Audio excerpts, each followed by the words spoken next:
ASUU has lodged a 14 ground of appeal as well as stay of execution of judgments of the National Industrial Court, which ordered it to call off its strike.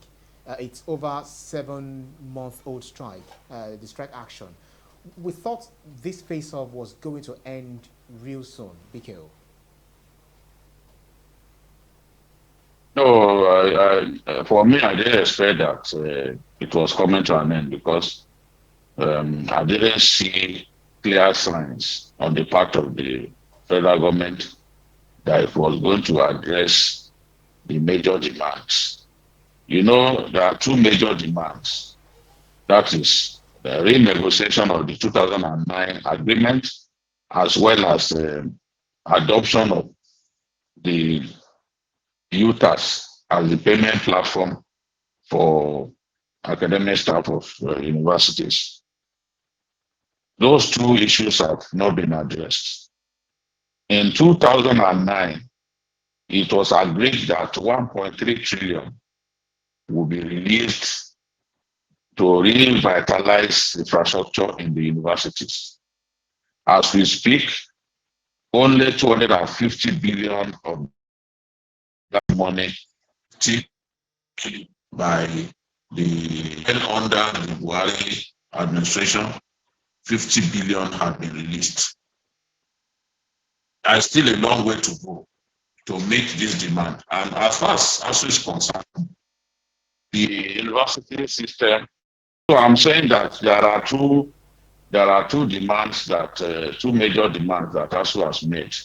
The revitalization of infrastructure in universities, as well as the adoption of UTAS as the payment platform for academic staff of universities. Those two demands have not been met. So as far as I'm concerned, there's still a long way to go before the strike ends. Now, ASUU's lawyers' argument is that the industrial court should not have entertained that matter, that the matter of that nature should have first originated from the industrial administration court. But I didn't originate from the industrial arbitration court, which means that the matter itself was filed in a defective manner. So they are asking for a stay of execution of that order. As far as they are concerned, that order was given in violation of the rights, the fundamental rights of the academic staff of university. So they want the stay of execution so that their matter can be looked at.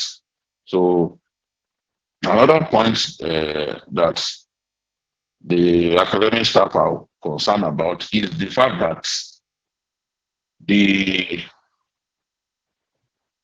issues that they brought up that led to the strike had not been addressed. Yet the courts ordered them to go back to work.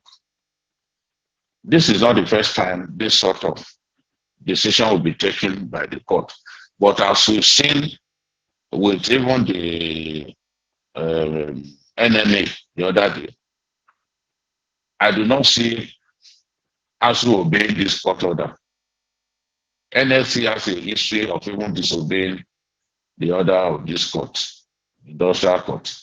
So I don't see them obeying this court order and rushing to go and file an appeal and asking for stay of execution shows clearly that no intention to return to the classrooms immediately. What they want to see is for government to address their concerns. They see no reason why a counselor should be earning a higher salary than a professor.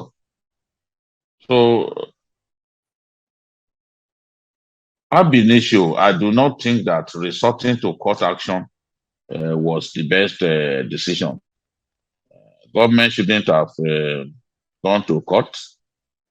They should have found a way to solve those problems. You set up committees, Musa Bring Committee and the Neme Briggs Committee, but you did not like their submissions, and so you refuse to implement the um, findings of those committees. How can a government set up committees by itself only to refuse to implement the decisions reached by the committees that it set up by itself?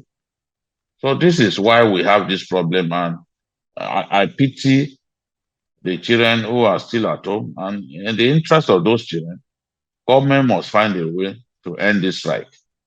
It has to find a way to end this strike. And I agree with those who said the government wants the strike to end today, that it can end.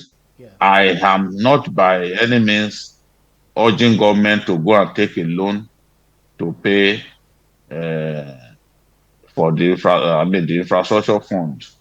But there are other demands that government can look at. I will not necessarily cost an arm and a leg.